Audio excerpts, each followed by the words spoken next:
All suffering is caused by being in the wrong place. If you are unhappy where you are, move. Semua penderitaan itu berasal dari ketika kita di tempat yang salah. Maka saat engkau tidak bahagia di tempatmu, bergeraklah, move on lah.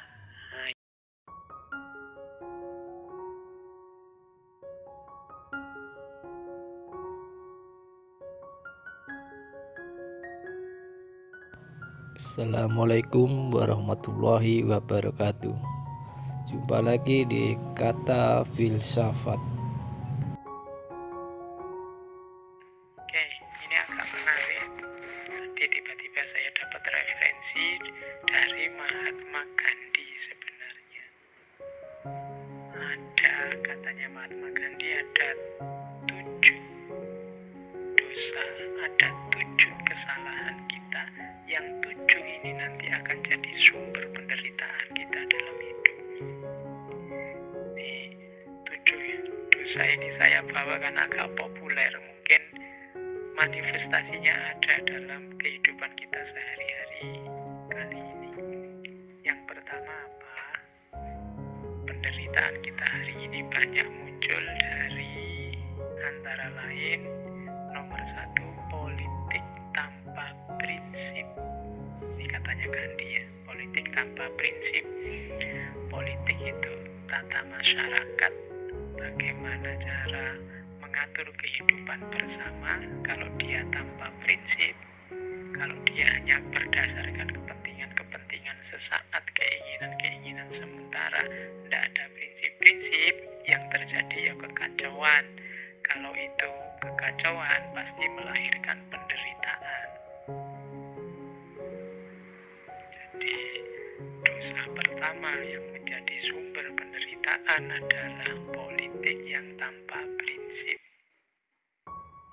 Yang kedua, sumber penderitaan adalah bisnis tanpa moralitas. Usaha bekerja yang tidak menggunakan moralitas. Kalau bisnis biasanya hanya melihat untung dan ruginya. Ini juga nanti akan jadi sumber penderitaan. Yang ketiga, pengetahuan yang tanpa karakter. Orang-orang pintar, orang-orang berilmu yang tidak punya karakter. Tidak kelihatan wajahnya seperti apa. Sehingga ilmu, pengetahuan hanya dipakai untuk menjustifikasi kepentingan keinginannya sendiri. Yang keempat, sains tanpa kemanusiaan. Ilmu pengetahuan atau sains yang dikembangkan dengan tidak mempertimbangkan nilai-nilai kemanusiaan. Ini nanti juga akan melahirkan penderitaan. Beberapa kritik terhadap sains modern kan sudah menunjukkan itu. Misalnya sains yang hanya melahirkan manusia-manusia yang kayak robot, sains yang hanya melahirkan destruksi terhadap peradaban, sains yang melahirkan bom nuklir yang menghancurkan, sains yang menghasilkan dan lain sebagainya. Sains tanpa kemanusiaan. Jangan lupa juga 7 dosa sumbernya penderitaan adalah kekayaan yang tanpa kerja. Kekayaan yang tanpa kerja simbol kemalasan.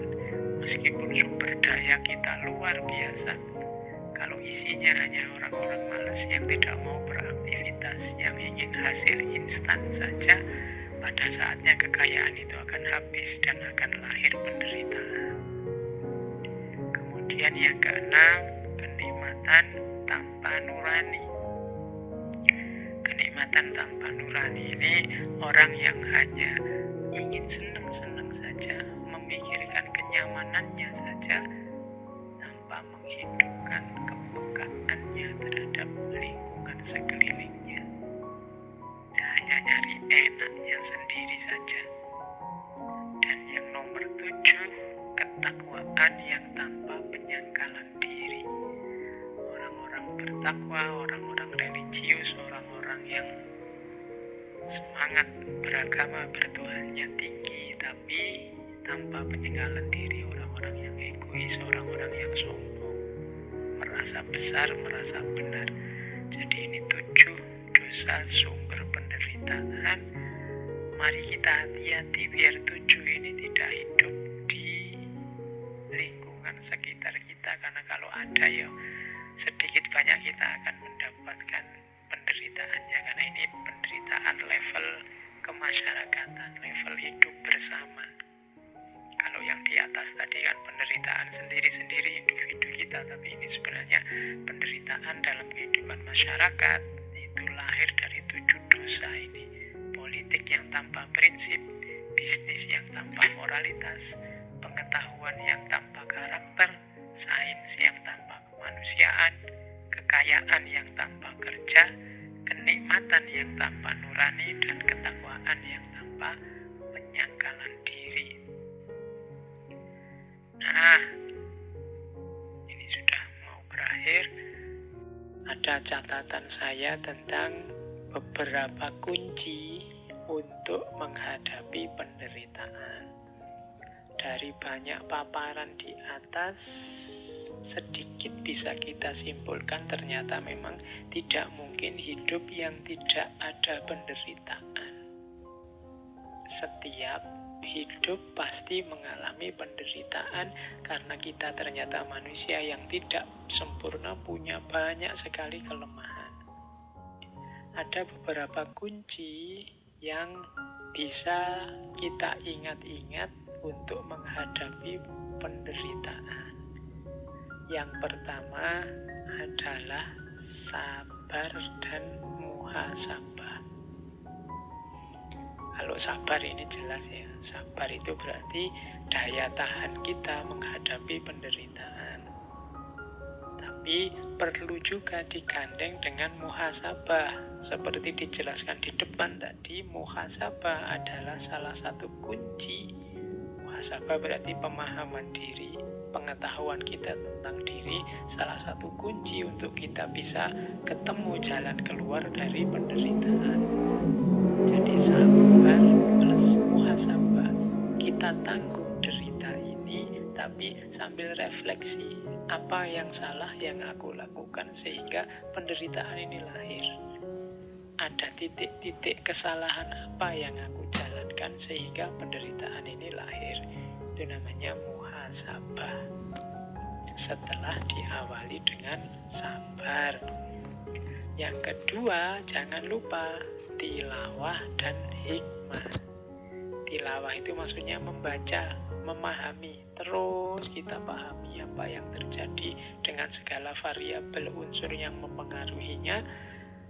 Setelah kita paham, barulah kita rumuskan hikmahnya. Merumuskan hikmah itu mengambil manfaat dari yang terjadi, meskipun bentuknya penderitaan.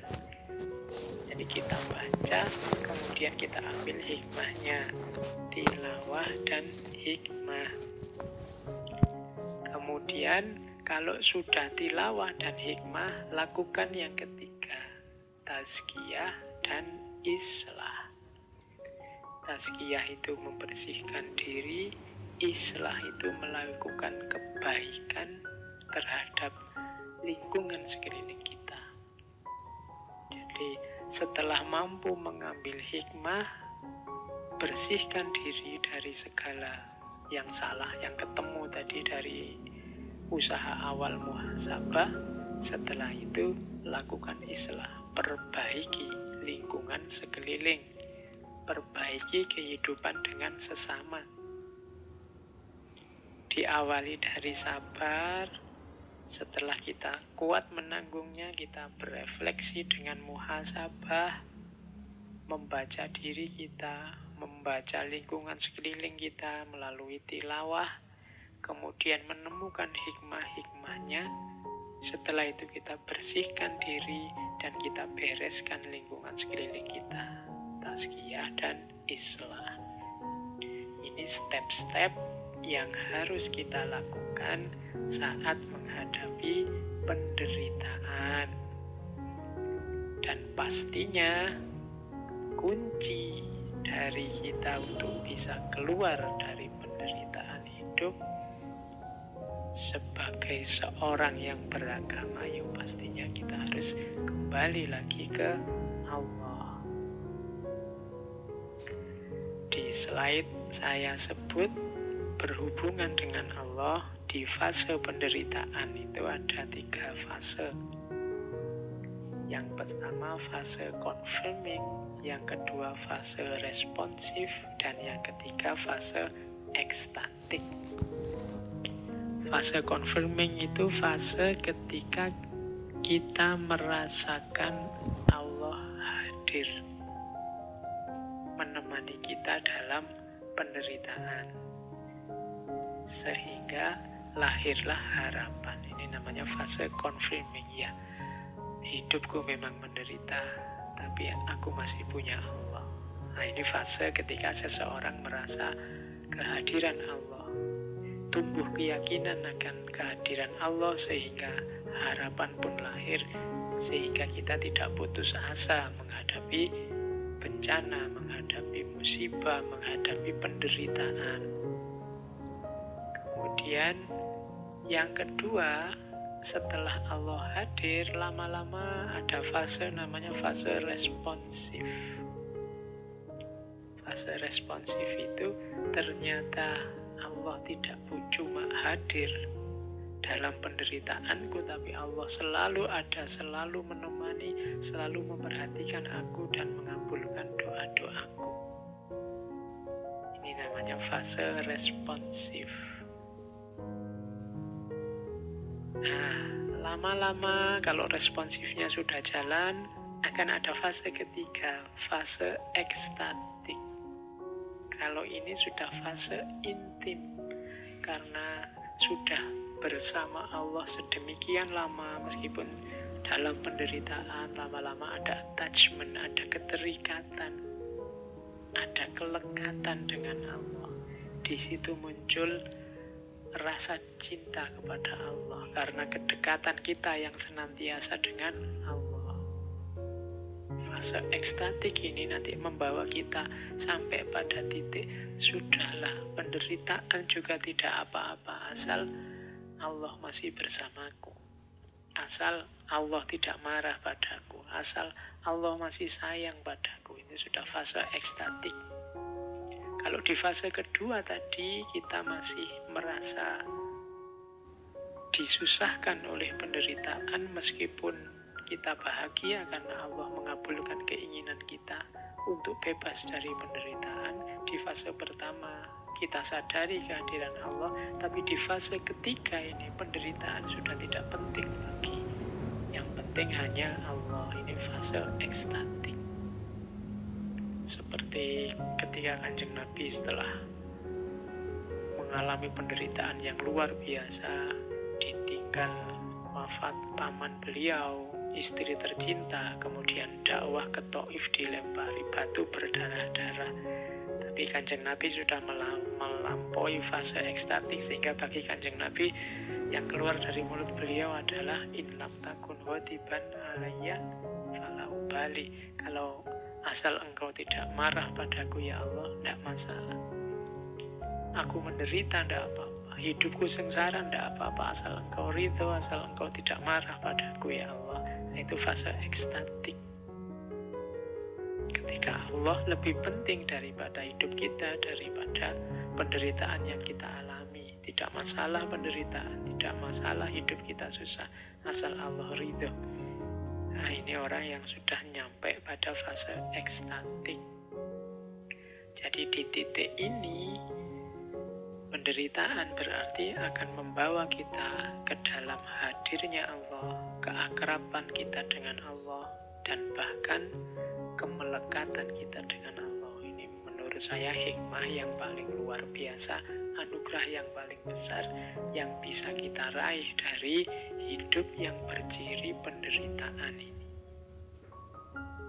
Oke, teman-teman, saya kira itu ya sesi kita kali ini tentang penderitaan. itu ada beberapa quotes yang saya bawa. Cuma ini mungkin quotes ini dibaca terpisah-pisah dari narasi sebelumnya karena ini mungkin konteksnya harus pas. Misalnya quote dari Timothy Leary, dia bilang, all suffering is caused by being in the wrong place. If you are unhappy where you are, move.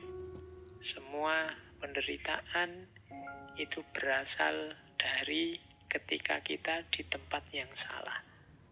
Maka saat engkau tidak bahagia di tempatmu, bergeraklah, move on lah. Nah, itu maksudnya. Jadi, penderitaan itu berarti kita salah ruang, salah waktu, salah posisi, salah porsi, salah situasi. Untuk mengatasinya apa? Move on. Jadi, pindahlah, bergeraklah. Jangan di situ terus, ganti situasi. Karena engkau sedang salah situasi. Ayo gunakan quote ini sesuai ruang dan waktunya. Karena kadang-kadang memang yang membuat kita menderita itu kita salah posisi, salah porsi, salah menempatkan diri, dan seterusnya. Berarti jalan keluarnya move on, pindahlah, jangan di situ. Atau jangan begitu lagi, jangan melakukan itu lagi, dan seterusnya. Ada juga ini dari seorang novelis, filosof eksistensialis yang punya quote tentang penderitaan. Pain and suffering are always inevitable for a large intelligence and a deep heart. The really great man must, I think, have great sadness on earth. Fyodor Dostoyevsky. Katanya Dostoyevsky, rasa sakit dan penderitaan itu selalu tidak terhindarkan bagi orang-orang yang akalnya besar dan hatinya dalam. Orang-orang besar menurutku pasti mengalami kesedihan yang juga besar, penderitaan yang juga besar. Katanya Dostoyevsky, tidak perlu galau dengan besarnya penderitaan yang engkau alami, karena biasanya semakin besar penderitaan menunjukkan semakin bernilai, semakin berharga, semakin besar orangnya. Orang-orang besar itu perjuangannya lebih keras, penderitaannya juga lebih besar. Menurutku, katanya Dostoyevsky, great man must, I think, have great sadness. Semakin besar penderitaan menunjukkan semakin tinggi, semakin besar orangnya. Nah, itu menurut Dostoyevsky. Jadi kita tidak perlu galau. Kalau kok porsi penderitaan hidupku lebih besar, jangan-jangan memang kita ada bakat jadi orang besar atau mau jadi orang besar. The great man must, I think, have great sadness on earth. Quote ini bisa dipakai untuk membesarkan hati kita. Terus ada juga quotes, part of our human suffering is caused by our unwillingness to change along with the change around us. Don't fight change, embrace it. Sebagian dari penderitaan kita itu disebabkan oleh ketidakmauan kita untuk berubah bersama dengan lingkungan sekeliling kita yang sudah berubah. Jangan melawan perubahan, rangkullah perubahan, peluklah perubahan. Quotes ini ingin bilang, ayo kita refleksi, kadang-kadang penderitaan itu lahir karena kita yang tidak mau berubah. Sementara lingkungan sekeliling kita sudah berubah. Akhirnya kita terasing dalam hidup kita dan merasakan penderitaan. Maka jangan melawan perubahan, tapi peluklah perubahan itu. Nah, itu quotes ini mengajarkan kita untuk jangan-jangan perubahan itu karena kekerasan hati kita, kekakuan kita untuk tidak mau berubah. Padahal lingkungan sekeliling kita sudah berubah. Terakhir, ini dari Aristoteles. Suffering becomes beautiful when anyone bears great calamities with cheerfulness, not through insensibility, but through greatness of mind. Penderitaan itu menjadi indah saat seseorang menanggungnya dengan banyak keceriaan. Bukan melalui insensibility, bukan berarti tidak peka, tapi dengan pikiran yang luas. Jadi penderitaan, kalau dari penjelasan di depan tadi, sifatnya pasti kita alami, sifatnya niscaya. Tidak mungkin orang tidak mengalami kesusahan atau penderitaan. Maka kita nikmati saja penderitaan itu, kita gembira dalam penderitaan itu. Bukan berarti kita tidak peka dengan penderitaan itu, tapi pikiran kita sudah luas. Pikiran kita sudah paham tentang hakikat penderitaan. Jadi sudah tidak terlalu lagi tersiksa dalam penderitaan. Kita bisa menerimanya dengan gembira. Bears great calamities with cheerfulness. Bukan berarti kita tidak peka, sudah tidak merasa lagi meskipun tersiksa. Ya tersiksa, tapi tetap gembira, tetap ceria. Kenapa? Karena pikiran kita sudah luas, wawasan kita sudah menjangkau, sudah paham apa itu penderitaan, sehingga tidak terlalu digelisahkan lagi. Oke teman-teman, saya kira itu ya. Sudah agak terlalu panjang lebar saya ngomong tentang penderitaan. Ini semacam konklusi, juga beberapa pancingan-pancingan untuk diskusi, juga beberapa perspektif-perspektif yang saya gabung dalam sesi musibah yang kita bahas bulan ini. Terima kasih sudah menonton. Terus dukung channel ini agar terus berkembang dalam berbagi kebermanfaatan.